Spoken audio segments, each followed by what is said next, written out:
Allah menika rezeki disyukuri, menika nikmatnya tambah-tambah. Panjenengan kagungan suami yang seperti ini Bu, mbok disyukuri. Insya Allah menjadi nikmat yang luar biasa. Wis saanane wis gitu ya. Elek-elek sithik gak popo, alhamdulillah gak ono sing ngelirik. Jadi ada seorang istri menghadap Gus Baha. Gus, mbok suami saya didoakan Gus, biar rodok sugih sithik. Oh dari dulu kok melarat, miskin, terus gak gablek duit. Tolong didoakan nggih Gus biar suami saya kaya. Gus Baha senyum terus tanya, Bu sebentar, sebelum saya doakan suami jenengan, terus nanti kalau dikabulkan jadi kaya, saya tanya dulu, kira-kira suami jenengan nanti kalau jadi kaya, seleranya masih jenengan atau ganti? Pertanyaan penting ini.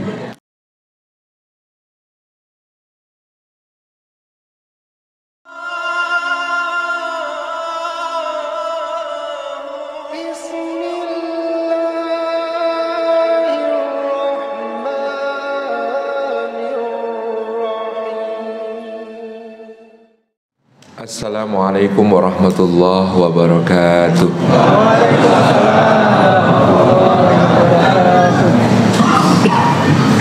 Alhamdulillahi haqqa hamdih, alhamdulillahi hamdan katsiran tayyiban mubarakan fi. Nahmaduhu wa nasta'inuhu wa nastaghfiruhu wa nastahdihi wa natubu ilaih. Wa la na'budu illa iyyahu wa natawakkalu alaih. Allahumma fasalli wa sallim wa barik ala sayyidina Muhammad wa ala alihi wa ala ashabihi wa dhurriyyatihi wa man sara ala nahjihi wa sanna bi sunnatihi wa ihtada bi hadihi wa da'a bi da'watihi ila yaumi liqa'i rabbih, amma ba'du. Sadatul fadil, hadratul mukarramin yang kita takdimi, para alim, para ulama, para masyayikh, para kiai, para asatid, para ustadzat, guru-guru umat yang kita takdimi, kita hormati, seluruh sesepuh, pinisepuh, pimpinan ormas dan lembaga pemerintahan, juga takmir masjid Ad-Da'wah Geluran ya Pak, Geluran. Yang dirahmati oleh Allah Subhanahu wa taala. Oh nggih. Ngapunten nggih. Cek. Sudah sulit keras Mas, ini acara keempat hari ini. Bapak Ibu hadirin hadirat, muslimin muslimat, mukminin mukminat, solihin solihat, hadir in hadir out. Hadir in yang di dalam, hadir out yang di luar gitu. Puji syukur kehadirat Allah atas limpahan karunia-Nya kita dihimpun di dalam majelis ilmu. Mudah-mudahan setiap langkah yang kita tempuh pada hari ini tap-tapaknya menggugurkan dosa-dosa kita. Amin. Meninggikan derajat di sisi Allah Subhanahu wa taala dan menjadi pemudah jalan kita semua menuju ke surga. Amin. Juga duduk kita semua semoga termasuk taman di antara taman-taman surga, tempat Allah mencurah-curahkan rahmatnya, menaungkan sayap-sayap malaikat yang memohonkan ampunan untuk kita, menurunkan sakinah ke dalam hati kita, dan menyebut-nyebut nama kita semua dengan bangga pada makhluk-makhluk mulia yang ada di sisinya. Amin Allahumma amin. Bapak Ibu hadirin hadirat yang dimuliakan oleh Allah, kata barakah menika dahulunya dimulai asal katanya menurut Imam Khalil bin Ahmad dari kata barika yabriku tabrikan. Orang Arab menggunakan kata-kata barika yabriku tabrikan untuk menyebut unta yang derum. Derum di mana? Derumnya di oasis, di wahah, di mata air yang ada di tengah-tengah padang pasir. Maka unta yang seperti itu menikmati naungan pohon yang rindang, angin yang semilir sejuk, air minum yang cukup, beristirahat untuk menyiapkan perjalanan berikutnya yang masih panjang. Ini disebut untanya barika, ya beriku tabrikan.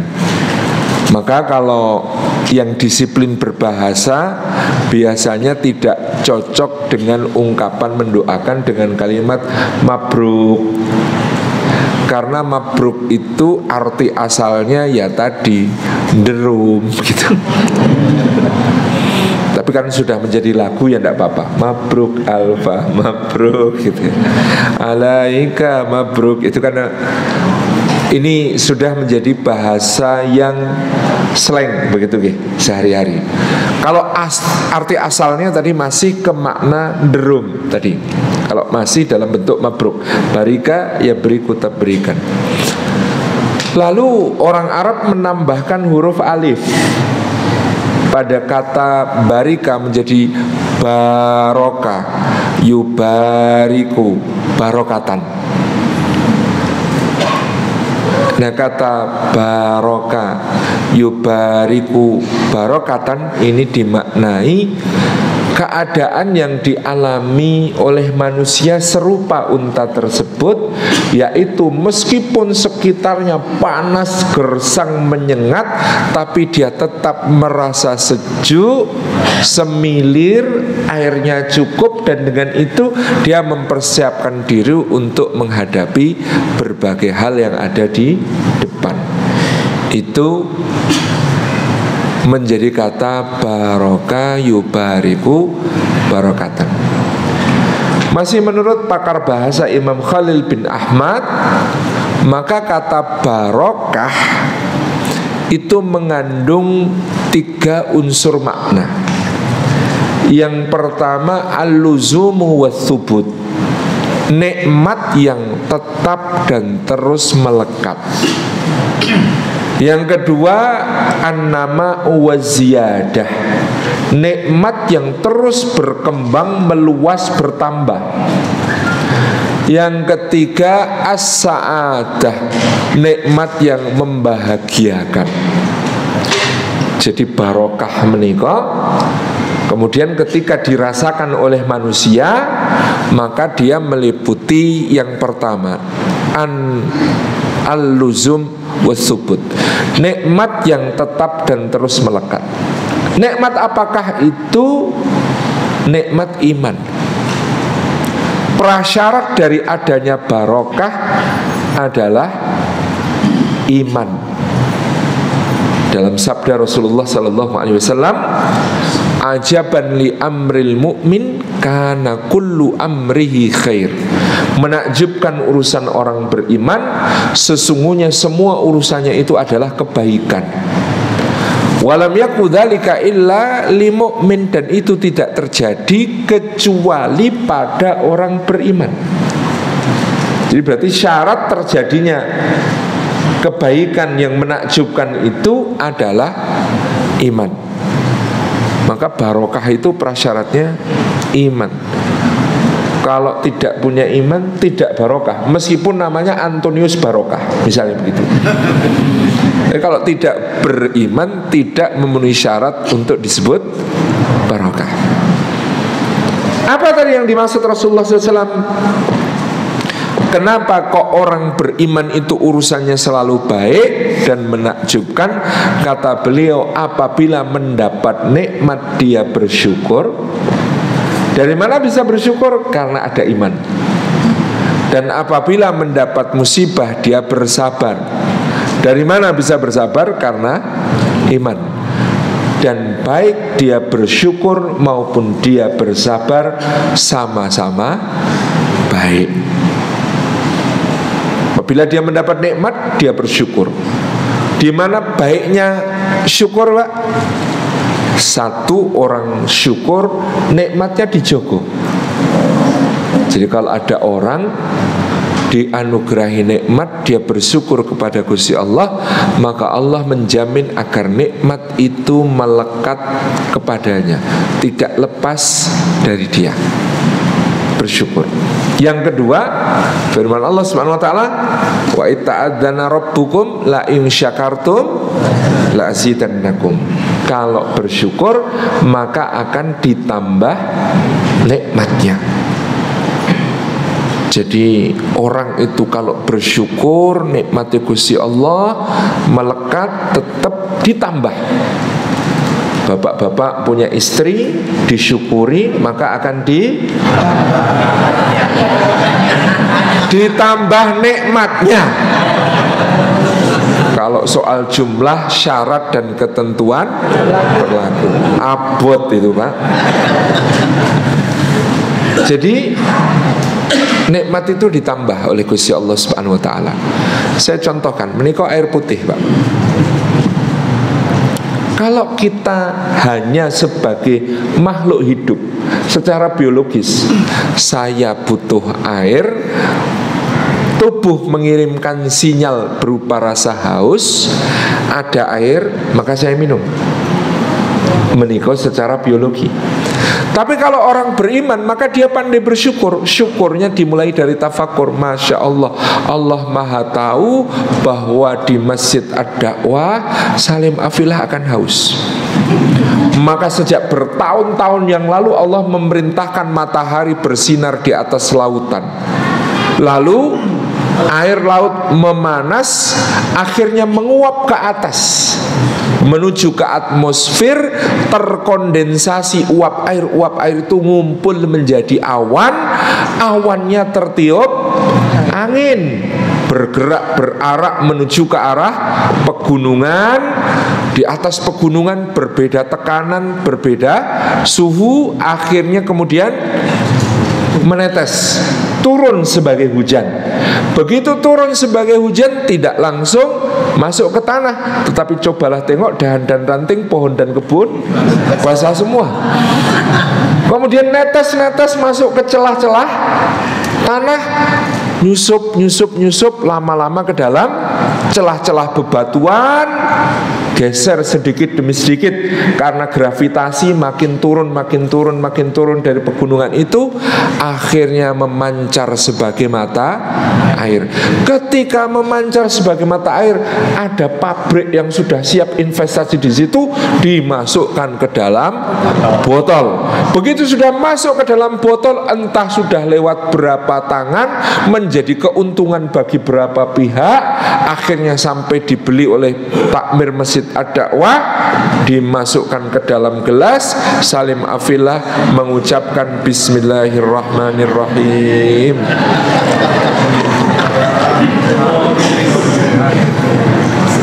Kayak ada manis-manisnya.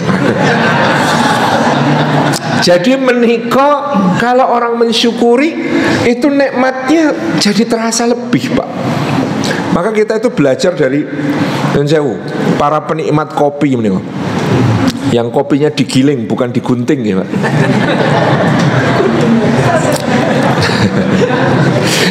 Itu penikmat kopi yang teman-teman saya itu Masya Allah kalau menikmati kopi, dia mencari tahu itu kopinya varietasnya apa, ditanamnya di mana, ketinggiannya berapa di atas permukaan laut, ciri khas lingkungannya seperti apa, dekat dengan perkebunan apa, lalu karakteristiknya nanti akan seperti apa, apakah fruity, ada tes buah-buahannya, buahnya apa saja, apakah ada lemon, apakah ada tangerine, apakah ada strawberry atau ada apa, lalu apakah punya karakter nati, ada kekacang-kacangannya, ataukah ada karakter karamel di situ, gak bau-bau gula begitu.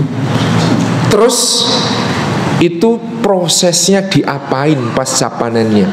Apakah natural proses, full wash, semi wash gitu? Dikeringkan, kemudian disimpan sebagai green bean. Itu selama berapa lama? Lalu kemudian di roasting. Profil roastingnya seperti apa? Apakah light to medium, atau medium to dark, atau dark? Pakai madhab Prancis, French roast, atau pakai madhab Italian roast? Apa perlakuan ketika itu di fish crack? Jadi kopi yang ketika di roasting, dipanggang pecah pertama. Nah itu apa yang kemudian dilakukan? Terus kemudian setelah itu di-grinding dengan profil grinding seperti apa, disajikan secara apa, apakah kemudian tubruk, istilah internasionalnya Turkish coffee, apakah pakai alat, kemudian pakai filter misalnya, tuh, maka di situ ada V60 J Pak J, ada drip Vietnam drip, apakah pakai mesin sifon yang kemudian diuapkan, terus uapnya ngalir, netesin kopinya, tes, terus kemudian diminum, ataukah kemudian pakai espresso base. Kalau sudah disajikan kemudian dinikmati aromanya. Harus sama ini, dikalibrasi antara hidung dengan mulut gitu. Kemudian diminum. Ketika minum diedarkan ke seluruh bagian lidah supaya roto rasanya. Ini ujung lidah mencecap rasa manis, samping ada apakah rasa asamnya, begitu ya. Kemudian nanti baru di ujung pahitnya seberapa pahit, apakah sepahit hidupmu guys gitu. Masya Allah, itu menikmati kopi itu sampai seperti itu Pak. Kita sebenarnya tidak harus kopi, semua kalau dinikmati dalam nikmat keberkahan itu ya seperti itu Pak. Saya dulu mondok makan itu nasi sambal kecap kerupuk Pak. Itu rasanya sudah sugih blegedu Pak, karena ditafakuri, disyukuri. Coba bayangkan, makan nasi ini, ya Allah, Engkau maha tahu Salim Afilah santri miskin ini makan nasi, maka Engkau tidak menyuruh dia nanam padi, ya Allah. Yang Kau suruh nanam padi orang lain, bukan sembarang petani Vietnam, ya Allah. Berasnya impor. Ternyata yang disuruh nanam padi petani Vietnam. Kita tidak tahu gimana dia itu nanam benih, kemudian matun, kemudian tandur, kemudian macem-macem, sampai menyangi rumput, sampai kemudian mengasih pupuk, sampai ngasih obat hama macam-macam, kemudian dipanen. Kita tidak tahu siapa yang manen, siapa yang mepe gabah, siapa yang giling jadi beras, siapa yang masukin ke karung, naikkan ke truk, truknya ke pelabuhan, dimasukkan ke kapal, kapalnya merapat ke Tanjung Priok, diturunkan. Kita nggak tahu siapa yang nurunkan, pindah ke truk, kita tidak tahu siapa yang terima komisi impornya, gitu. Sampai akhirnya ke pasar-pasar induk, sampai akhirnya jadi nasi di depan kita. Perjalanannya itu luar biasa. Itu baru nasinya Pak. Sambal kecapnya, kecapnya itu dari kedelainya bukan sembarang kedelai, ditanamnya di Amerika. Coba bayangkan. Itu untuk ke Indonesia, kedelainya itu melintasi Samudra Pasifik berminggu-minggu. Lalu kemudian dibikin kecap difermentasi. Kerupuknya Pak bikinan Sidoarjo, tapi tepungnya dari Cina. Pura hebat begitu. Tepungnya dari Cina. Garamnya Pak tak kira sekok Meduro. Ternyata Meduro itu cuma 10% kebutuhan nasional, 90% Australia Pak. Jadi satu piring itu Cina, Amerika, Vietnam, Australia. Satu-satunya yang lokal Lomboknya Pak. Coba bayangkan. Itu coba kita makan itu para rumangsa sugiem blegedu, karena Allah mengumpulkan rezeki dari seluruh dunia ke dalam piring kita. Itu Pak, makanya rezeki itu dinikmati betul, disyukuri betul, karena Gusti Allah itu ngatur rezeki nggak sembarangan. Perjalanan sampean menjemput rezeki itu jauh lebih pendek dari perjalanannya rezeki menemui sampean. Kata Imam Al-Ghazali, engkau mungkin tidak tahu di mana rezekimu, tapi rezekimu tahu di mana kamu. Kalau kamu di Surabaya, meskipun rezekimu di langit, Allah perintahkan untuk turun. Rezekimu di dalam bumi, Allah perintahkan untuk muncul. Rezekimu di lautan, Allah perintahkan untuk timbun. Makanya jangan salahkan nelayan Madura yang ditangkap polisi Australia beberapa waktu yang lalu.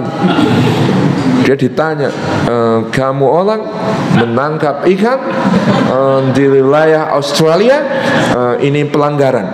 Loh, nelayan Maduranya bener ketika mengatakan, loh demi Allah Pak, itu ikan Indonesia Pak, lari ke sini saya kejar Pak.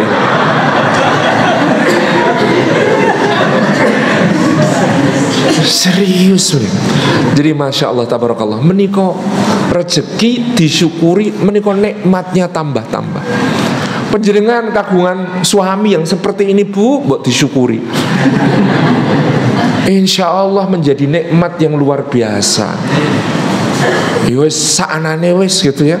Elek-elek sidik gak popo, alhamdulillah gak ono sing ngelirik. Jadi ada seorang istri menghadap Gus Baha. Gus, mbok suami saya didoakan Gus, biar rodok sugih sidik. Oh dari dulu kok melarat, miskin, terus gak gablek duit. Tolong didoakan nggih Gus biar suami saya kaya. Gus Baha senyum terus tanya, Bu sebentar, sebelum saya doakan suami jenengan, terus nanti kalau dikabulkan jadi kaya, saya tanya dulu, kira-kira suami jenengan nanti kalau jadi kaya, seleranya masih jenengan atau ganti? Pertanyaan penting ini. Si ibu langsung ralat Gus, gak jadi. Jangan didoakan kaya wes, doakan cukup mawon gitu. Bu ibu seneng cukup atau seneng banyak Bu? Cukup banyak ya. Saya itu senengan jenengan remen cukup nopo remen banyak? Cukup banyak. Penjenengan punya sepatu banyak tapi nggak ada yang cukup. Ciloko betul. Yang bener niku cukup. Yang bener itu cukup gitu. Jadi masya Allah menikah disyukuri. Ini yang pertama. Tadi kedua Kanjeng Nabi mengatakan apabila mendapat musibah dia sabar. Dan sabar itu juga baik bagi dia. Sami Bu, urip niku ya ngoten. Wang sinawang. Tahu wang sinawang maksudnya? Cuma saling melihat. Rumangsane nek dadi kae kok koyone kepenak gitu. Kata istri saya, itu loh akhwat-akhwat itu kok bisa-bisanya mikir enak ya jadi istrinya Ustaz Salim, orang ngrasake. Tiap akhir pekan ditinggal luar kota, tinggal anak papat. Urip iku wang sinawang. Jadi ini soal kita kadang-kadang kurang mensyukuri apa yang ada pada diri kita. Bahkan jikapun itu musibah, disabari maka menjadi kebaikan. Coba penjenengan perhatikan ya. Firman Allah Subhanahu wa taala tentang musibah di dalam Al-Qur'an menika walanabluwannakum bisyai'in minal khaufi wal ju'i wa naqsin minal amwali wal anfusi wat thamarat. Apa ujungnya? Wa basyiris sabirin.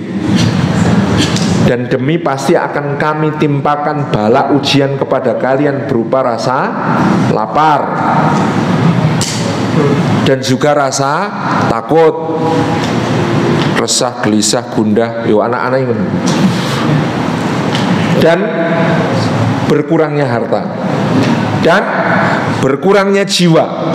Maksudnya orang-orang yang kita sayangi mungkin meninggalkan kita, wafat ataupun terpisah. Wasamarat, dan berkurangnya buah-buahan. Kata para ulama, berkurangnya buah-buahan itu maksudnya meleset. Nanam segini ternyata tidak berbuah, atau investasi segini ternyata merojot, tidak sesuai ekspektasi. Ending dari ayat ini berbunyi wabasiris sabirin, dan berilah kabar gembira untuk orang-orang yang sabar. Loh, ayat musibah ending ini berilah kabar gembira. Penjenengan tahu kenapa orang sabar itu layak dapat kabar gembira? Gembira sekali Pak orang sabar itu. Satu, Bu Ibu seneng boten kalau ada yang bilang I love you, aku mencintaimu, aku menyayangimu. Seneng boten Mas? Tergantung siapa yang ngomong ya kan. Tapi orang sabar itu mesti seneng, karena yang ngomong begitu adalah wallahu yuhibbus sabirin. Allah cinta. Yang bilang I love you itu Allah. Allah cinta kepada orang yang sabar. Yang kedua, panjenengan gembira nggak kalau ada yang mengatakan aku akan selalu di sisimu, aku akan selalu bersamamu, aku tidak akan pernah meninggalkan. Seneng badan, seneng lebih-lebih orang sabar, karena yang mengatakan begitu adalah innallaha ma'as sabirin. Sesungguhnya Allah bersama orang-orang yang sabar. 3, Pak, jenengan bekerja nyambut damel di tempat yang gajinya unlimited. Gajian, mana gaji saya? Itu sebelah kan gudang emas, Pak. Terus saya seberapa? Ambil, terserah Bapak. Gajian, mana gaji saya? Ini, loh. Apa ini kok kertas? Itu cek. Kok kosong? Silahkan diisi sesukanya. Kok panjang banget? Terserah, tidak ada batasnya. Nulis songkonya 9. Menukah banget karena pakai angka 9 itu.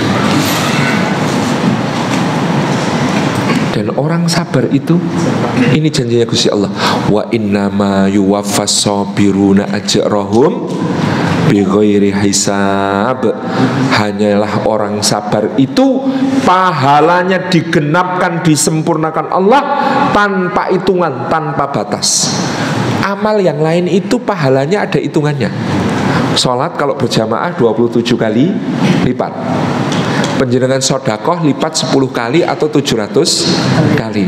Penjenengan baca Quran 1 huruf 10 hasanat. Itu semua amal-amal itu ada hitungannya, pahalanya. Tapi kalau yang namanya sabar bi ghairi hisab, tanpa batas. Insyaallah. Remen sabar, Pak. Remen berarti tak dongakno untuk musibah nek remen sabar gitu. Belum selesai sampai di situ. Apa yang terjadi berikutnya? Penjenengan nek sukses, terus ada yang merayakan, penjenengan tidak urun, dia bikin pesta perayaan, congratulations and celebration. Remen banget. Remen. Itulah orang sabar. Khusus orang sabar ada sambutan khusus ketika masuk surga. Ucapannya salamun alaikum bima sobartum. Salam sejahtera atas kalian karena kalian sudah bersabar. Amal lain gak ada, Pak. Khusus salamun alaikum bima sobartum. Khusus. Mau tambah lagi? Rangkaian ayatnya tadi, ulaika alaihim shalawatum mir rabbihim wa rahmah wa ulaika humul muhtadun. Berarti mendapatkan sholawat, jaminan kebaikan dari Gusti Allah, mendapatkan rahmat kasih sayangnya Allah, mendapatkan hidayah petunjuknya Gusti Allah. Nek dipikir-pikir hitungane apike sabar niku luwih kathah timbang apike syukur, Masya Allah. Dan luar biasa. Kata para ulama, sabar adalah satu-satunya amal manusia yang ditakjubi malaikat. Malaikat kalau amal yang lain itu nggak terlalu gumun, nggak terlalu heran. Wadah orang rukuk itu rukuknya lama, berapa rukuknya? 4 menit. Malaikat ada yang rukuknya itu sejak diciptakan sampai hari kiamat tugasnya rukuk terus. Jadi nggak gumun. Ada orang rukuknya lama, ada orang puasa, ada orang sholat malam, malaikat gak gumun. Tetapi kalau ada orang sabar, menerima musibah sabar, itu malaikat takjub. Hebat betul manusia bisa sabar. Maka ibu-ibu itu bukan tandingannya bidadari. Karena bidadari itu instan, diciptakan langsung kepenak neng jero swarga. Ibu-ibu untuk sampai ke swarga harus lewat dunia dengan segala susah payahnya, dilalain di bojo yo ngono kae. Tapi jalan surga gitu. Maka nilai perempuan solihah itu nanti kalau masuk surga, kata Ibnu Qayyim al-Jauziyah, 70.000 kali lipat lebih cantik daripada bidadari yang paling cantik. Masya Allah. Sekarang Pak sedang menyamar. Iya, sabar sebentar Pak Om. Menyamarnya ini nggak lama Pak. Nanti insya Allah begitu di surga kelihatan aslinya Pak. Ini sekarang ketutupan keriput, pakai daster sudah nggak ketahuan warna aslinya apa. Buh coklat, buh ireng gitu. Nggak ngerti lagi gitu. Tapi Masya Allah, ini nanti 70.000 kali lipat lebih cantik daripada bidadari yang paling cantik. Bapak-bapak ini juga Bu, orang ketang saiki bikin jengkel terus. Mandi anduknya taruh di atas kasur, mambil baju di lemari yang diambil bawah tekan dhuwur bulan kabeh. Biasa, enggak apa-apa, itu sedang acting untuk nguji jenengan. Nanti kalau masuk surga Bu, ini bapak-bapak ini usianya setara Nabi Isa ketika diangkat ke langit 33 tahun, tampangnya setara Nabi Yusuf. Masya Allah. Aku yo jane yo. Rata yakin jenengan iso buandeng sesuk itu. Masya Allah, itu janjinya Rasulullah SAW seperti itu. Gitu ya. Ini sabar sakwata tak usah. Di dunia itu sabar itu sebentar, tapi keutamaannya begitu banyak tadi. Jadi ini luzum wa thubut. Orang barokah itu ada nikmat yang dijaga tetap terus melekat, namanya iman. Dengan iman itu bisa sabar menghadapi musibah, bisa syukur menghadapi nikmat.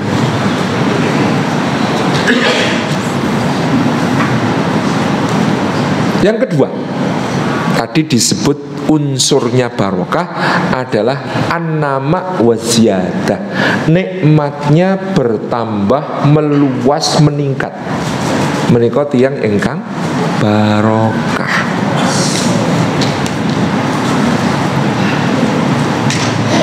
Jadi ada orang diparingi Gusti Allah nikmat, makin taat, makin soleh, makin rajin ibadah, itu barokah. Ada orang dikasih jabatan ketua RT, ternyata memimpin dengan baik, adil, makmur, sentosa, lalu diangkat menjadi ketua RW. Ketika menjadi ketua RW, langkung keren malih. Ini adalah kepala daerah tingkat 7 dan tingkat 6, ketua RT dan ketua RW. Pemilihannya rasa dadak nganggo nyokok-nyokokan. Wong isine gawean tok gak enek bayari. Subhanallah. Itu pemimpin-pemimpin yang paling ikhlas mengatakan rasa kampanye. Kadang-kadang malah aju-ajuan. Jenengan mawon Pak. Kula pun nate amale Pak. Gitu ya. Jadi kalau ada kepemimpinan yang diberkahi yang dalam gambaran hadisnya Kanjeng Nabi, itu ketua RT, ketua RW itu. Karena Rasulullah SAW mengatakan barang siapa menginginkan jabatan dan dia berambisi untuk itu, maka ketika dia menjabat, Allah Subhanahu wa taala akan meninggalkannya dan menyuruhnya untuk mengurus urusannya sendiri, lalu nanti di akhirat akan dimintai pertanggungjawaban yang akan membuatnya menyesal. Tapi kalau ada orang tidak menginginkan jabatan, tidak berambisi, dia didorong-dorong supaya menjadi pemimpin, dipaksa-paksa dan akhirnya dia menerima tugas itu, maka Gusti Allah akan membantunya di dalam memimpin, dan di akhirat maka Allah akan meringankan hisabnya dan memberikan naungan kepadanya. Nah itu nek di Indonesia yang cocok, sing ketemu dengan hadis ini tadi, ya ketua RT, ketua RW itu paling barokah nih Pak Pun. Wis rasa bercita-cita jadi presiden Republik Indonesia Pak. Ya Allah, berat. Mangke rakyatnya pun mlebu swarga kabeh. 280 juta orang menggugat satu persatu. Pengadilannya mau panjangnya kayak apa itu? Subhanallah. Mohon maaf ini kok jadi pada sedih. Pada kepengen jadi presiden semua sepertinya. Saya tidak pengen Pak. Saya pengennya jadi Perdana Menteri. Udah ada Pak Ustadz di Indonesia. Pernah ada. Cita-cita jadi presiden saingannya oke. Perdana Menteri gak enak saya ngerti. Ya kok nggak ada? Ya wes alhamdulillah tuh nggak ada gitu. Gitu aja Bapak Ibu yang dirahmati Allah. Jadi nama waziyadah itu nambah. Masya Allah, Pak, rumahnya sekarang tambah luas. Nje, mau pinjem untuk arisan sakit Pak? Boleh. Pengajian Setu Legi boleh Pak? Boleh. Pengajian Jumat Kliwon Pak? Boleh. Pengajian Minggu Pahing? Boleh. Pengajian RT? Boleh. Pengajian RW? Boleh. Silakan. Bertambah-tambah manfaat dari rumah tersebut. Waduh, mobilnya bagus. Nje, alhamdulillah. Mau ngerepoti kagem lamaran parang Pak? Boleh. Mau ngerepoti lagi kagem jenguk orang sakit rame-rame menika? Boleh. Mau ngerepoti lagi untuk ke kantor biar gak kena macet, itu nebeng-nebengan aja? Boleh gitu. Pak, ini ada yang sakit darurat, kita bawa ke rumah sakit, manggil ambulan belum datang-datang, pinjam mobil Bapak nih? Boleh. Pak, ini ada jenazah perlu diangkut. Kalau itu gak boleh, melanggar hukum gitu. Jadi Masya Allah itu bertambah-tambah manfaatnya. Orang kalau barokah itu menang, kita jadi tafakur, mikir, ya Allah beliau menang, astagfirullahaladzim, astagfirullahaladzim, saya salah apa yuk sama beliau, kok beliau menang gitu. Kita jadi muhasabah. Beliau ngomongnya jadi ilmu. Beliau melakukan sesuatu, menginspirasi. Guru kencing berdiri, murid kencing berlari. Nah, itu contoh jelek gitu. Maksudnya menginspirasi itu dia misalnya sodakohnya itu jadi gak akeh, tapi karena ikhlas, itu orang yang lihat semuanya terinspirasi. Wah, beliau aja sodakoh segitu, saya harus 10 kali lipatnya. Beliau aja sodakoh segitu, saya harus 100 kali lipatnya. Menginspirasi. Terus menika pribadi ingkang barokah itu bertambah-tambah nikmatnya, bertambah-tambah maslahatnya. Kalau dalam sejarah wonten cerita Umar bin Abdul Aziz. Beliau ngendika, aku ini dulu memang pangeran Bani Umayyah, tapi ayahku orang yang tidak dikehendaki. Ayahku dikhawatirkan mengambil alih kepemimpinan, maka ayahku oleh pamanku Abdul Malik dikirim ke Mesir. Jadi pangeran terasing. Di Mesir ternyata ayahku meninggal. Aku menjadi anak yatim. Maka aku berdoa kepada Allah, ya Allah, kalau aku yatim, aku ingin dekat dengan nabinya anak yatim, yaitu Rasulullah SAW yang ada di Madinah. Maka keluargaku yang di Madinah, kerabat-kerabatku dari ibuku, kemudian memanggilku ke Madinah. Ibunya Umar bin Abdul Aziz itu namanya Ummu Asim binti Asim bin Umar bin Khattab. Jadi beliau ini cicitnya Umar dari ibunya, cicitnya Umar bin Khattab dari ibunya. Maka paman-pamannya dari pihak ibu ini manggil, pindah Madinah wae kowe nang kono ra ono sik ngrumat gitu. Akhirnya kemudian Umar bin Aziz ini pindah Madinah. Di Madinah dia berguru kepada pamannya namanya Salim bin Abdullah bin Umar. Saya senang kalau cerita itu ada yang namanya Salim itu.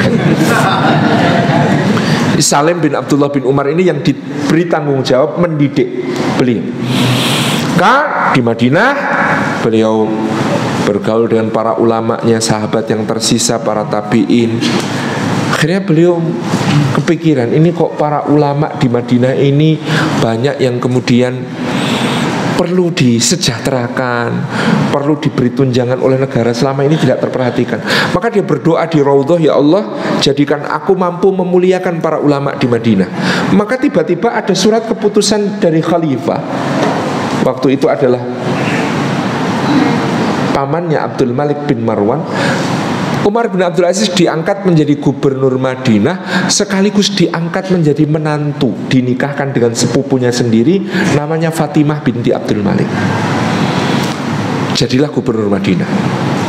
Kemudian bapak mertuanya ini wafat, digantikan oleh kakak iparnya namanya Walid bin Abdul Malik.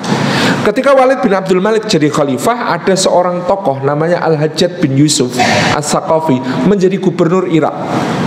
Umar bin Abdul Aziz sama sekali tidak cocok sama namanya Al-Hajjaj bin Yusuf yang kejam ini, sampai dia mengeluarkan dekret gubernur Hajjaj bin Yusuf kalau mau pergi haji dilarang lewat Madinah. Gara-gara ini terjadi konflik antar gubernur yang kemudian pada saat itu Umar bin Abdul Aziz bahkan dipaksa untuk menghukum seorang ulama yang mengkritik pemerintah. Maka disuruh untuk ulama ini diletakkan di luar di musim dingin, di atas kepalanya dipasang es balok besar, sampai akhirnya ulama ini wafat karena otaknya membeku.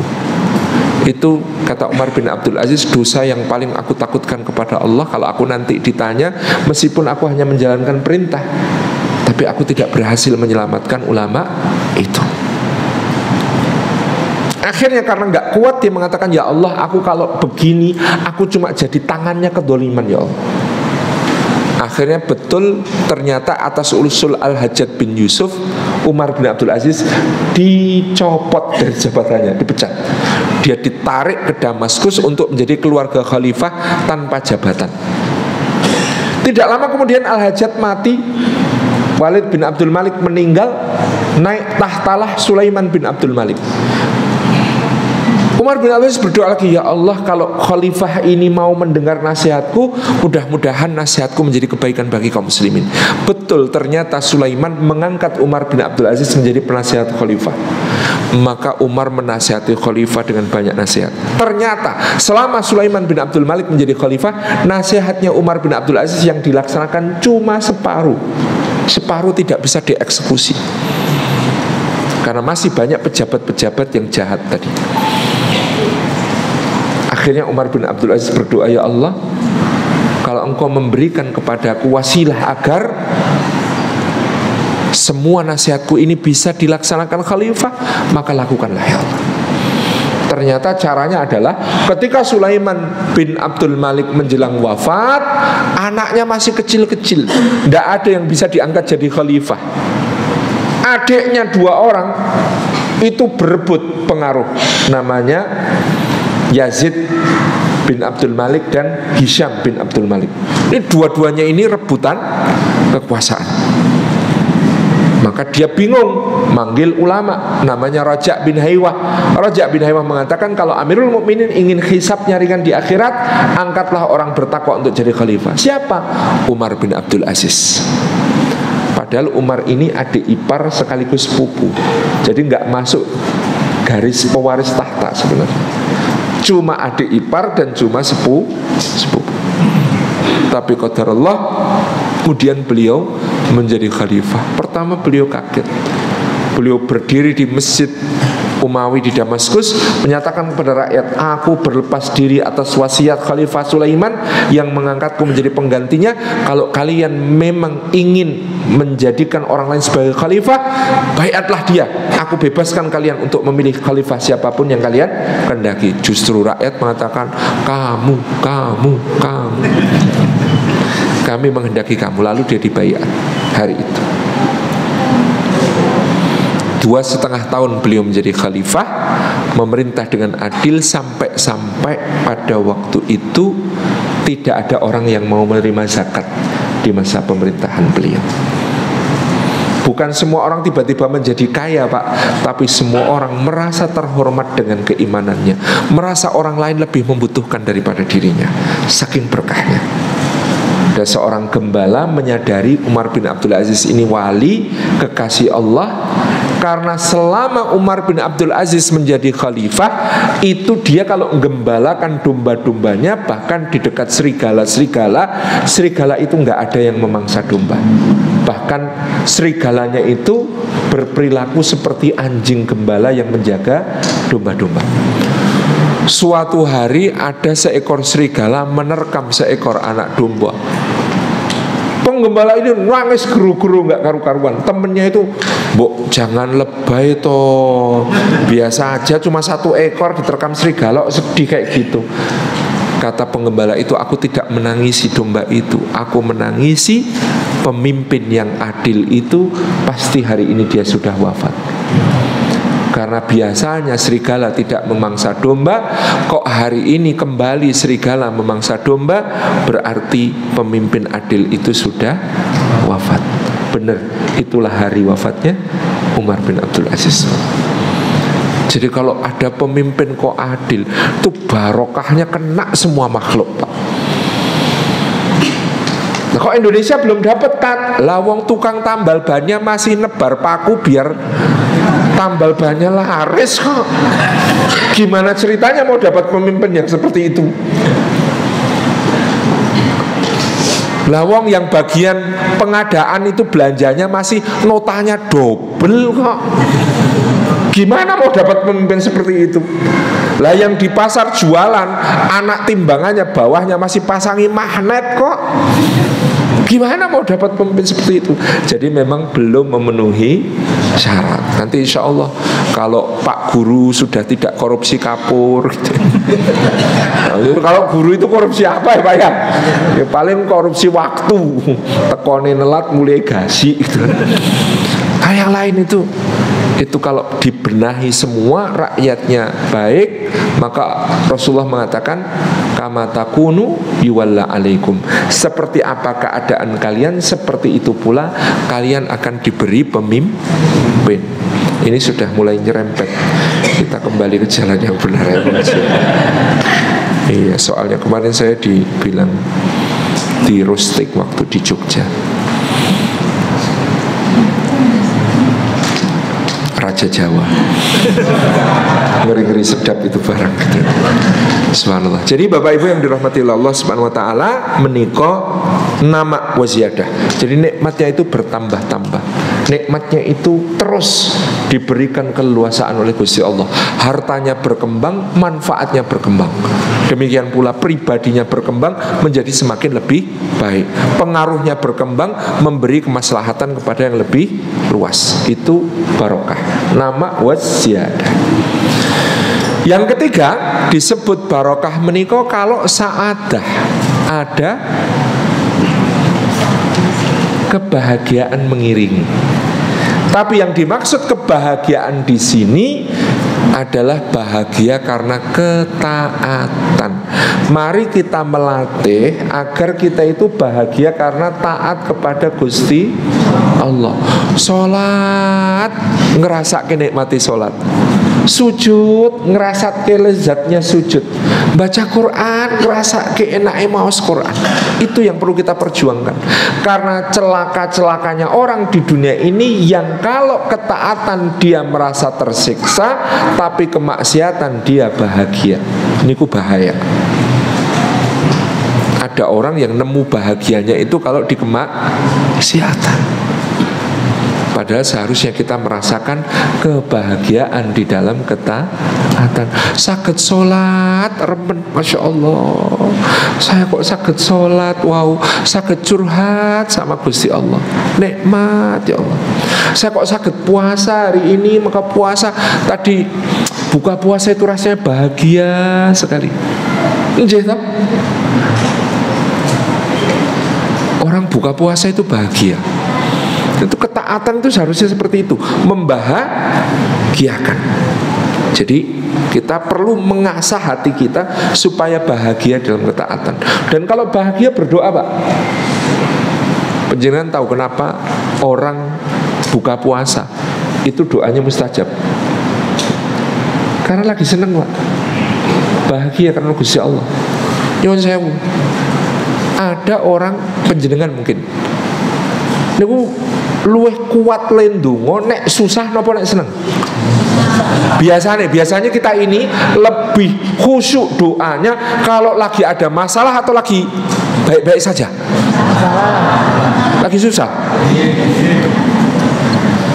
Nek menurut ilmu irfani, ilmu tasawuf menika berarti penjenengan belum cinta tapi masih modus. Karena hanya datang kepada Allah di saat butuh, di saat perlu. Niku namine modus. Nek pun tresno kapan pun datang gitu. Seneng ya teko.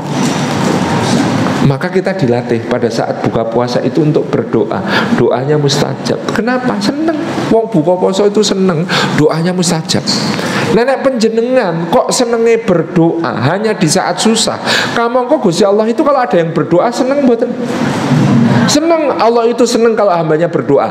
Penjenengan hanya berdoa di saat susah. Kalau Allah menghendaki jenengan sering berdoa, berarti jenengan akan banyak dikasih. Jenengan lo yang ngomong. Tapi kalau jenengan ngulinake berdoa di saat seneng, Allah seneng jenengan berdoa, kira-kira jenengan dikasih seneng. Maka itu rahasianya tarbiyah Ramadan itu salah satunya kita itu diajak berdoa di saat seneng, Pak. Dan itu mustajab.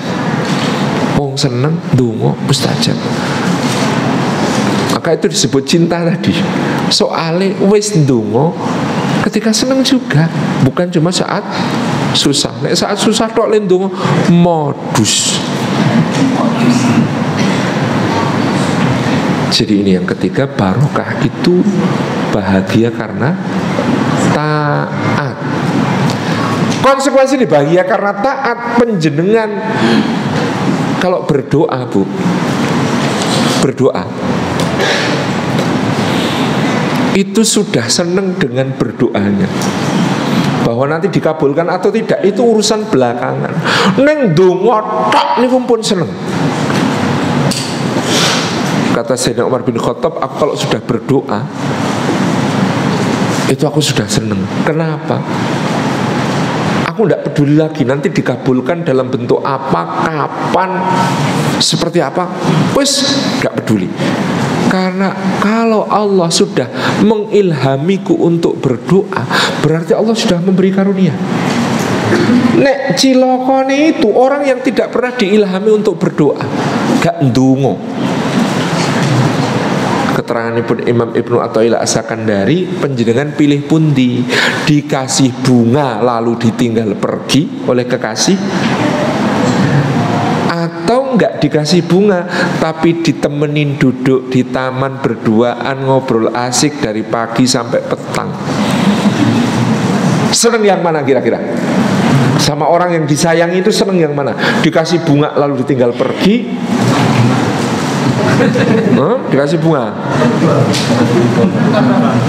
bang, tak boleh. Kayak Mbak Bunga Citra Lestari itu kalau pakai jilbab namanya jadi bagi hasil Citra Lestari. Syariah saya gitu. Ya harusnya seneng kalau diajak ngobrol asik berjam-jam. Maka kata Ibnu Athaillah, harusnya orang mukmin itu berdoa saja, bermunajat, tahajud, itu sudah bahagia. Maka kata para ulama, jangan mengatakan aku sudah berdoa kok belum dikabulkan, tapi katakanlah aku sudah dianugerahi doa, kesempatan untuk berbincang-bincang mesra dengan Gusti Allah.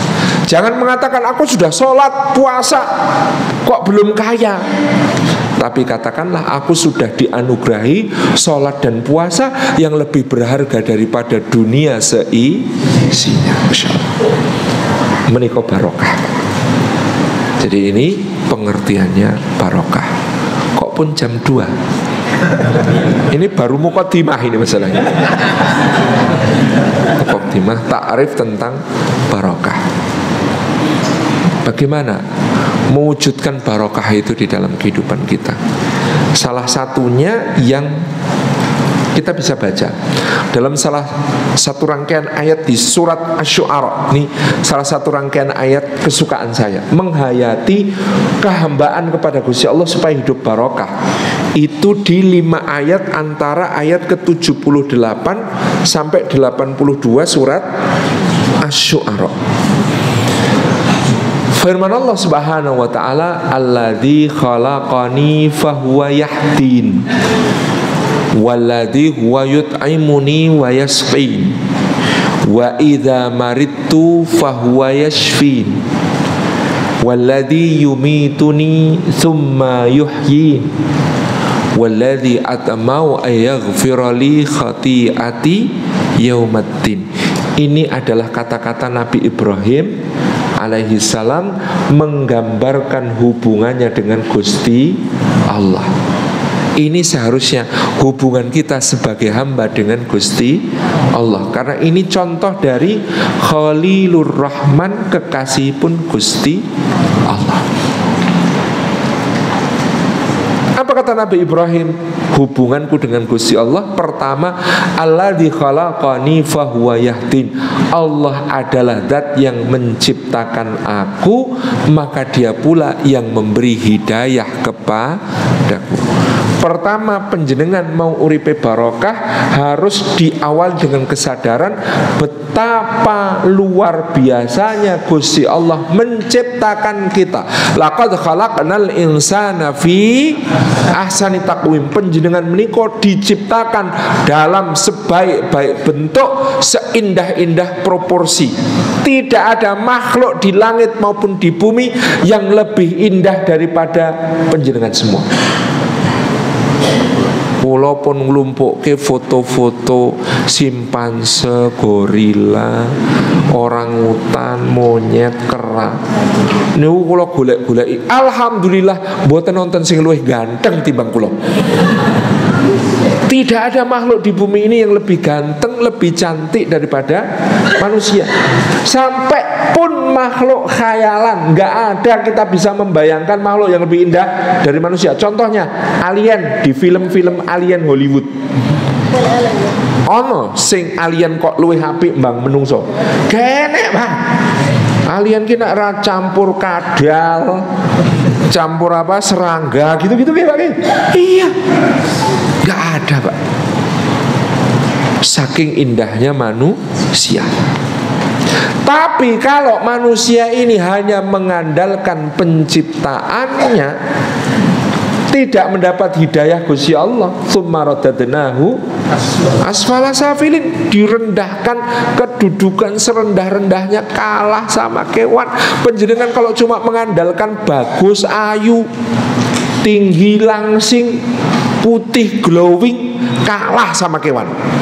Contoh, calon ayam namanya telur dibawa ke pasar, laku dijual. Panjenengan bawa calon manusia ke pasar, jijik banget. Setiap hari bertrek-trek keluaran sapi namanya teletong, diangkut ke ya tretes, ya kopeng, ya dieng untuk pupuk sayur.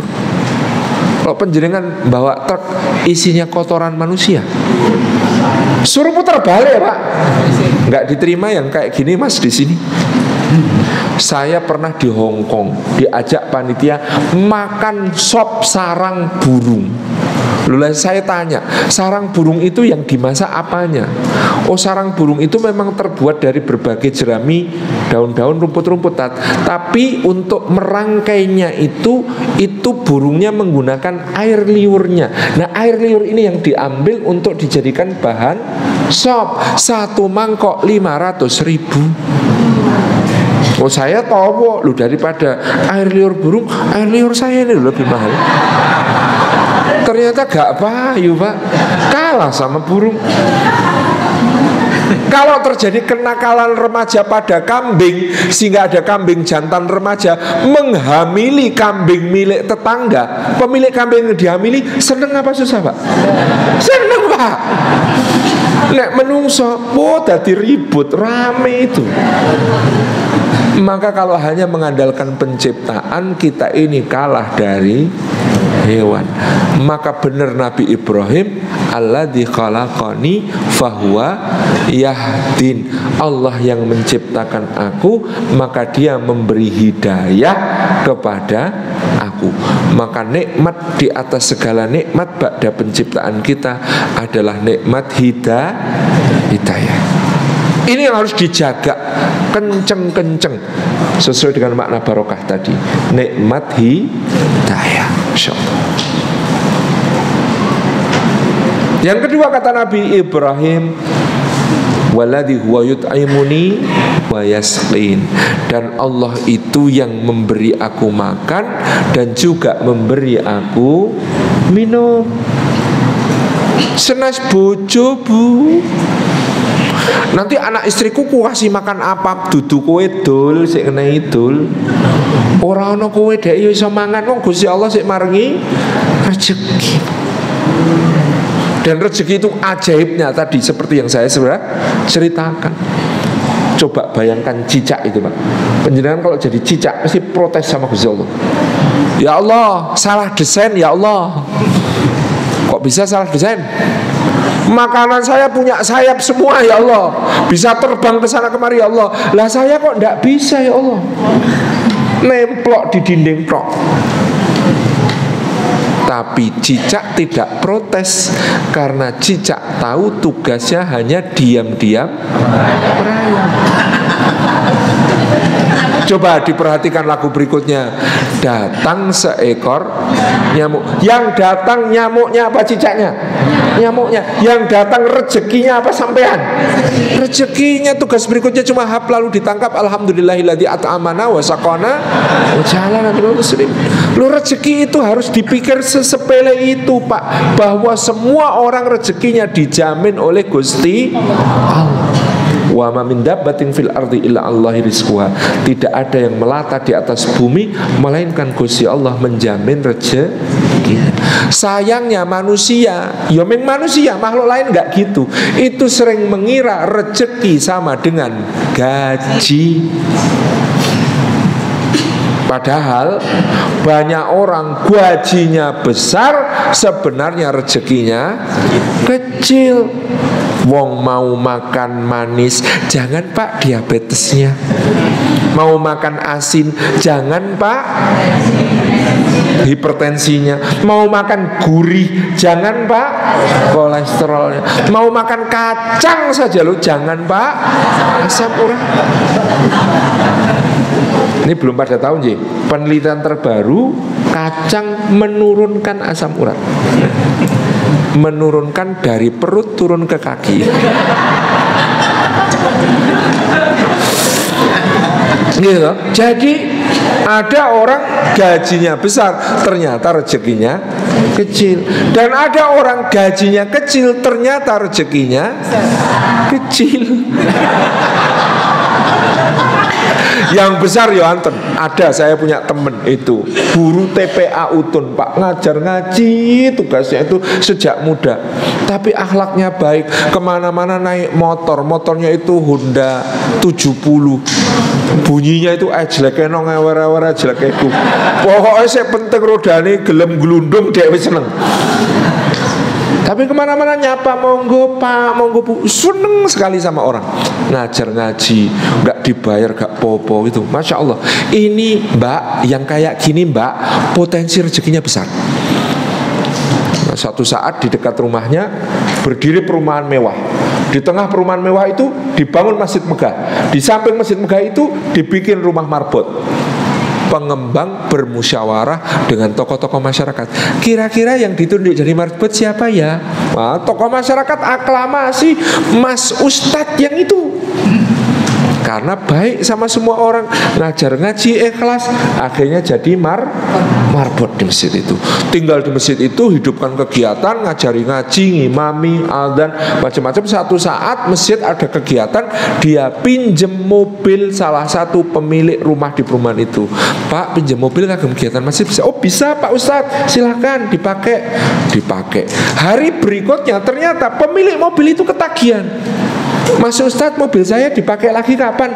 Kalau habis dipakai Mas Ustadz itu kayak wangi gimana, terus mobilnya tuh enak gitu dipakai.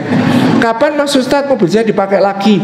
Tetangga sebelahnya protes, gantian Mas Ustadz, jangan mobilnya Bapak ini terus, mobil saya kapan? Tetangga sebelah protes, dijadwal Mas Ustadz, ini mobil Senin, ini Selasa, saya Rebo, ini Kamis, ini Jumat, ini Sabtu, ini Ahad. Tiap hari teman saya ini ganti mobil Pak, bagus-bagus semua.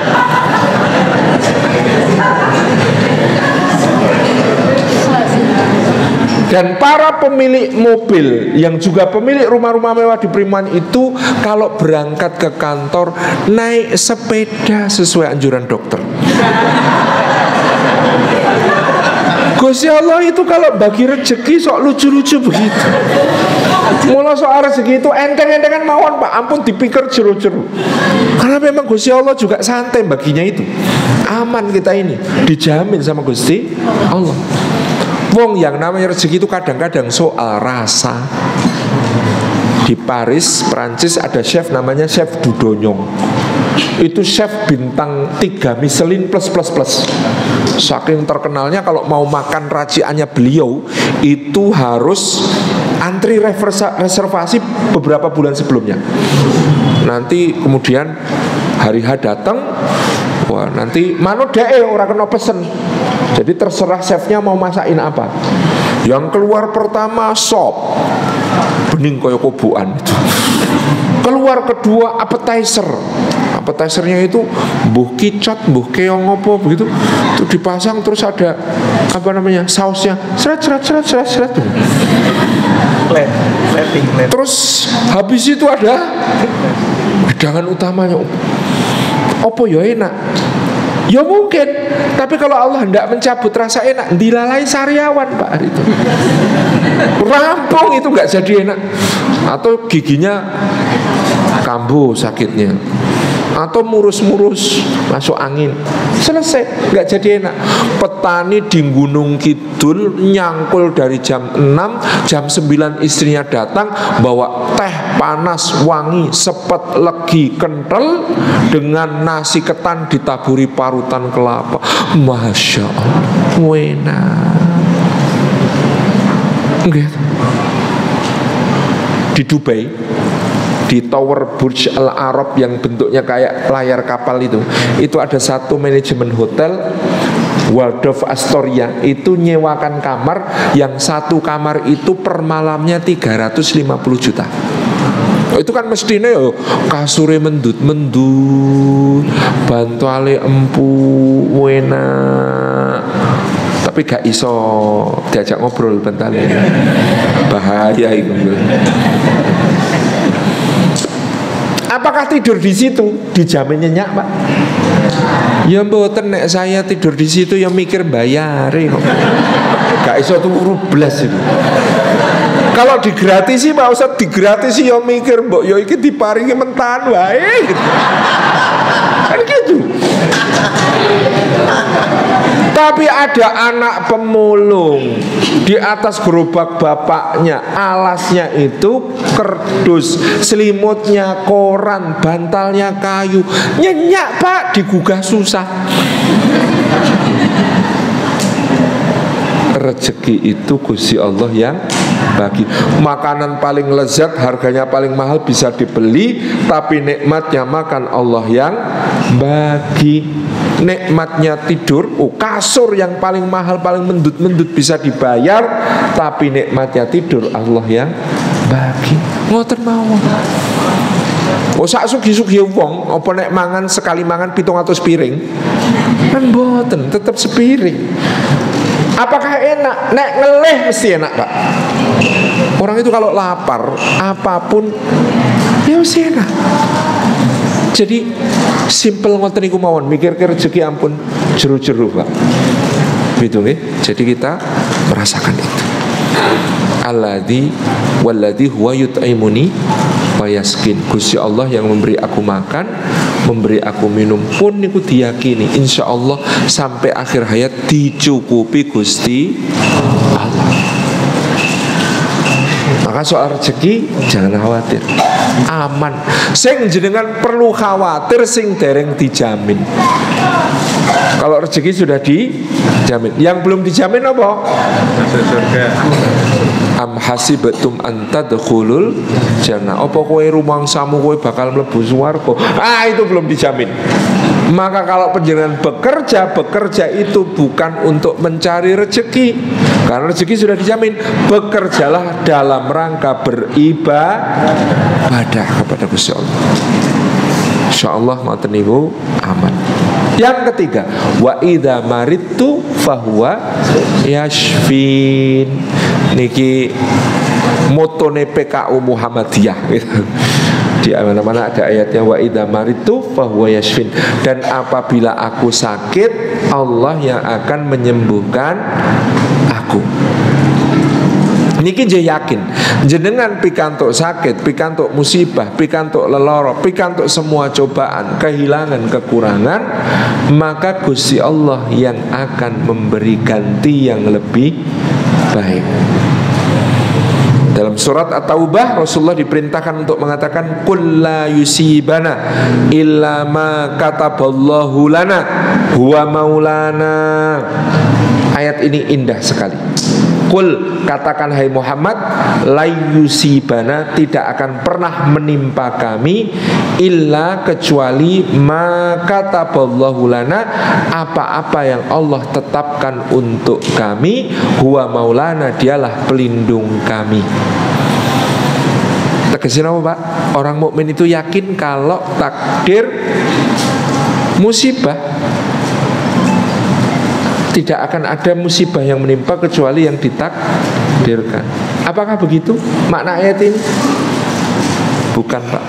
Kalau maknanya tentang musibah, harusnya ayatnya berbunyi la yusibana illa ma kataballahu alaina. Kalau ayat itu tentang musibah, harusnya kalimatnya berbunyi la yusibana illa ma kataballahu alaina. Tidak akan menimpa kami kecuali musibah yang sudah Allah tetapkan bagi kami. Itu harusnya ayatnya alaina. Tapi ayat ini bukan alaina. Ayat ini berbunyi la yusibana illa ma kataballahu lana. Apa terjemah yang tepat? Tidak akan menimpa kami kecuali musibah yang pahalanya sudah ditetapkan untuk kami dan ganti lebih baiknya sudah disediakan oleh Gusti Allah. Jadi orang beriman itu bukan cuma yakin bahwa yang takdir itu musibahnya, tapi yakin bahwa setiap ada takdir musibah, maka ada takdir pahala dan takdir pengganti yang lebih baik. Maka ada ayat sakti yang biasanya dibaca, fa inna ma'al usri yusran, inna ma'al usri yusra. Maka sesungguhnya beserta kesulitan ada kemudahan, beserta kesulitan ada kemudahan. Kalau kita baca tafsir, baik di Ibnu Katsir, mangke baca di Al-Qurtubi, baca di Zamakhsyari, baca di misalnya Fidhil Quran, baca di berbagai kitab tafsir. Mereka nanti kita akan ketemu riwayat dari Ibnu Mas'ud.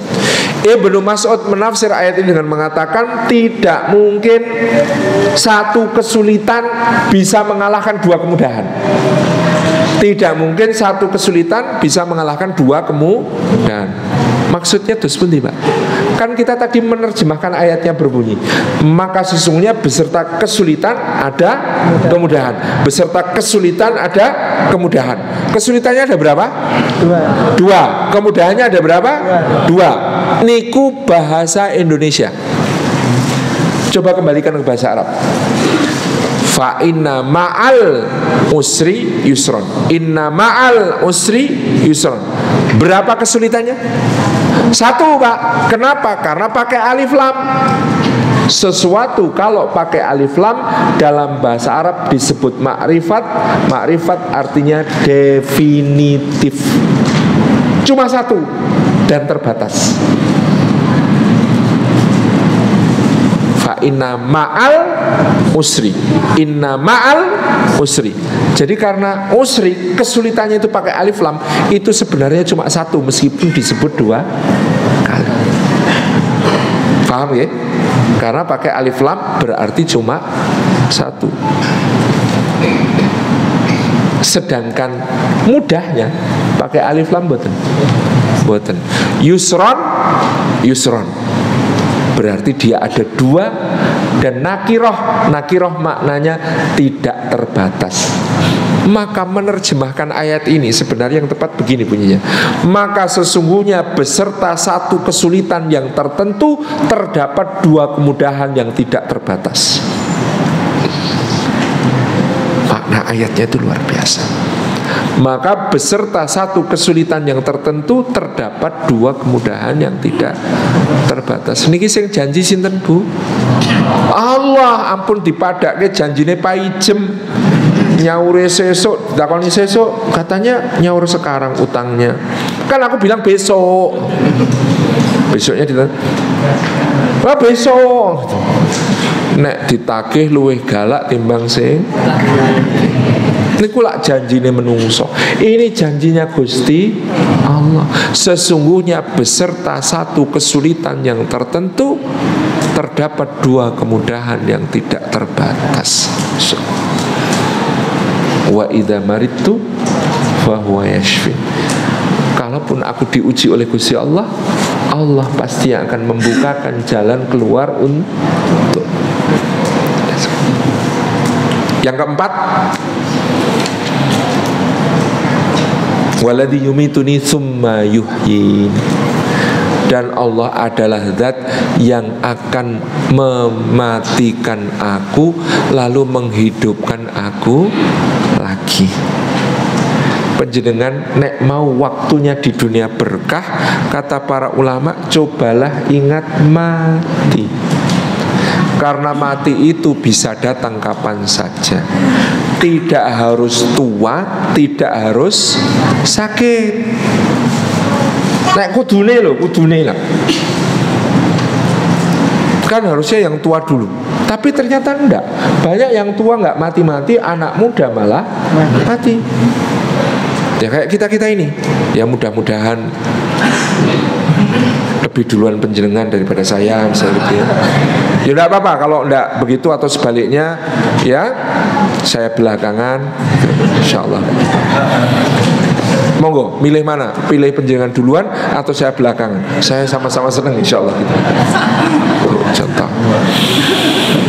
Jadi kalau panjenengan sudah menghadap Gusti Allah sampai di surga, masya Allah. Bapak-bapak mut kula nggih Pak nggih, tanglet kula. Ya Allah, kula kok pun teng swarga, enak ya Allah. Niki salim afilah pundi ya Allah, dulu ngajari kami ngaji ya Allah. Saya tidak rela masuk surga kalau enggak bareng salim afilah ya Allah. Ngaten nggih Pak nggih? Janji lo ya. Janji. Insyaallah mudah-mudahan dengan demikian kula pikantuk syafaate panjenengan, ditarik sama Gusti Allah masuk ke surga situ. Mudah-mudahan ndak rugi karena sebenarnya jatahe sik dhuwur, Pak. Mana salim afilah ya Allah? Sudah di surga. Mana? Di atas. Mugi-mugi ngaten ya. Tapi kita ketemu insyaallah di surga. Jadi eling mati menika powerful, Pak. Makanya ada ayat dalam surah Al-Mulk itu ayat kedua, alladzi khalaqal mauta wal hayata liyabluwakum ayyukum ahsanu amala. Allah itu zat yang menciptakan kematian dan kehidupan, kematian dan kehidupan untuk menguji siapa di antara manusia yang terbaik amalnya. Kok niki urutannya kematian dan kehidupan, Pak? Panjenengan itu mati dulu baru hidup atau hidup dulu baru mati? Dalam perspektif dunia kan kita itu hidup dulu baru mati. Tapi Allah mengatakan menciptakan kematian dan kehidupan.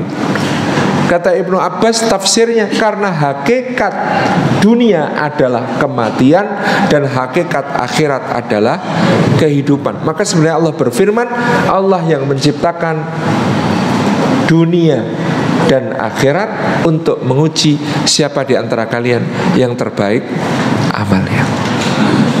Jadi menciptakan kematian dan kehidupan itu sama dengan maknanya menciptakan dunia dan akhirat. Karena kullu nafsin dha'iqatul maut, dunia itu semua sudah divonis mati, sedoyo mesti mati. Ming waktu eksekusi ini orang ngerti. Jadi sama dengan yang di terpidana mati itu biasanya juga tidak dikasih tahu kapan eksekusinya. Sama dengan kita. Kita ini juga sudah divonis mati, cuma tidak tahu kapan eksekusi. Nanti kehidupan aslinya itu sesudah mati, kehidupan akhirat. Maka ada nasihat Imam Sufyan Ats-Tsauri ngendika, "I'mal lidunyaka biqadri ma satabqa fiha wa'mal li akhiratika biqadri ma satabqa fiha." Beramalah untuk dunia seukur berapa lama engkau tinggal di dunia, dan beramalah untuk akhirat seukur berapa lama engkau tinggal di akhirat. Di dunia berapa tahun, Bu? Kata Nabi Muhammad SAW, umatku antara 60 atau 70 tahun. Lebih dari itu bonus, kurang dari itu diskon. Lebih dari itu bonus, bisa untuk nambah amal soleh. Kurang dari itu diskon, nanti hisapnya lebih sedikit, aman. Jadi opo-opo kena difahami pakai iman tuh aman tuh. Jadi kalau lebih dari itu bonus, kurang dari itu diskon. Jadi tidak ada yang rugi, Pak. Pertanyaannya, di akhirat berapa lama? Selamanya, khalidina fiha abada. Coba kita renungkan nasihat tadi. Beramalah untuk duniamu seukur berapa lama engkau tinggal di dunia, 60-70 tahun. Beramalah untuk akhiratmu seukur berapa lama engkau akan tinggal di akhirat, selama-lamanya. Kira-kira 24 jam penjenengan, berapa yang untuk dunia, berapa yang untuk akhirat? Kalau memperhatikan nasihat tadi, berapa dari 24 jam yang penjenengan gunakan untuk yang 60-70 tahun, berapa yang dari 24 jam penjenengan gunakan untuk yang selama-lamanya? Pilih bagi orang. Gak bisa, Pak. Gak bisa dibagi. Karena itu nasihat ini tidak diamalkan dengan cara membagi berapa untuk dunia, berapa untuk akhirat. Tapi kata para ulama, diamalkan dengan meniatkan semuanya untuk ibadah.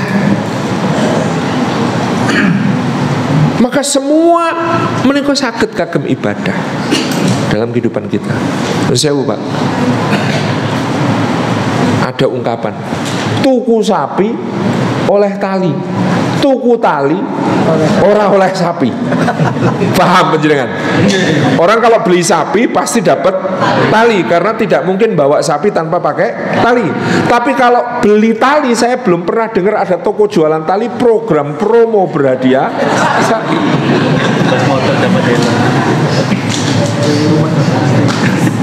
Apa makna nasihat ini kata orang Jawa?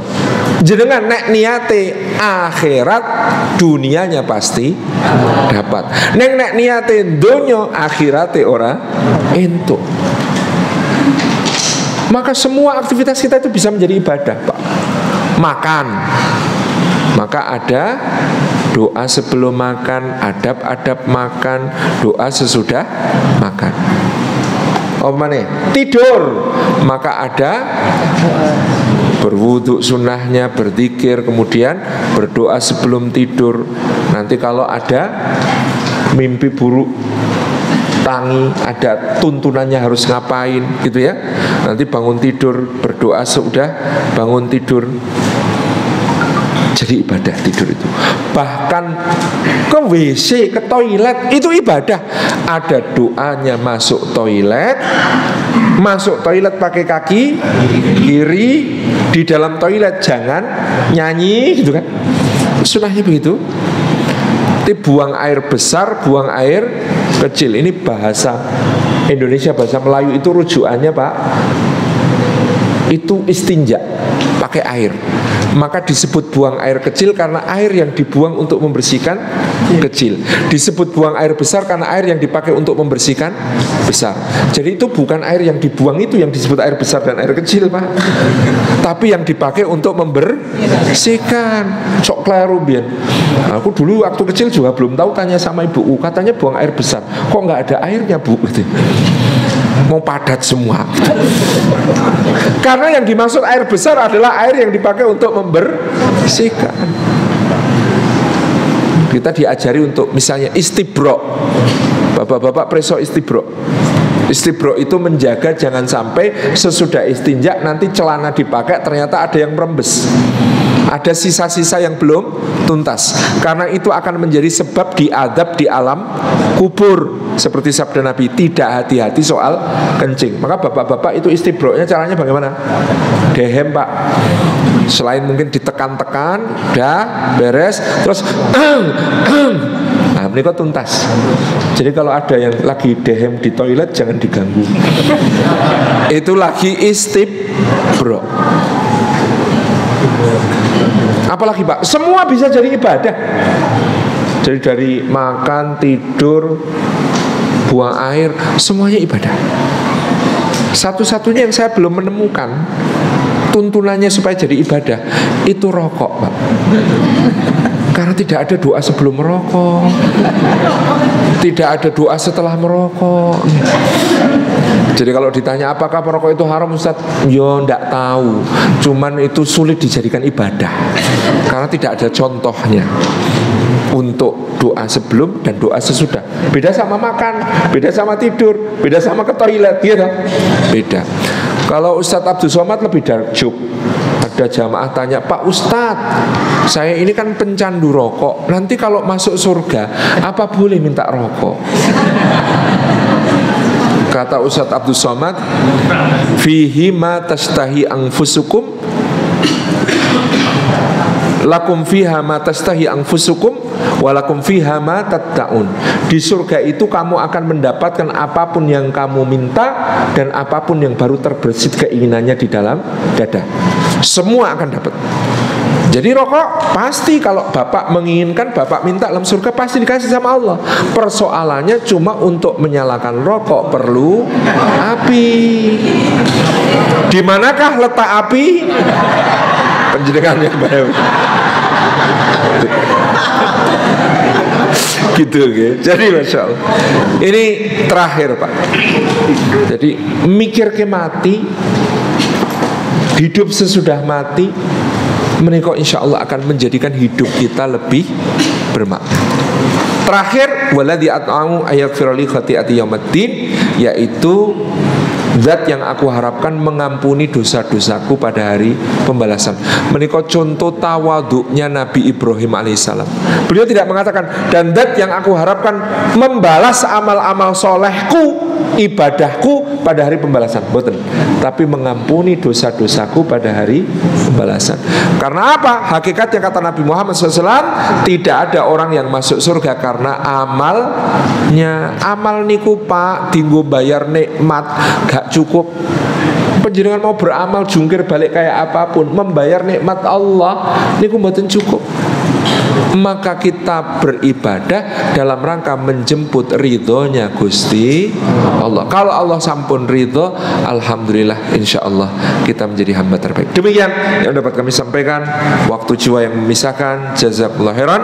Wassalamualaikum warahmatullahi wabarakatuh.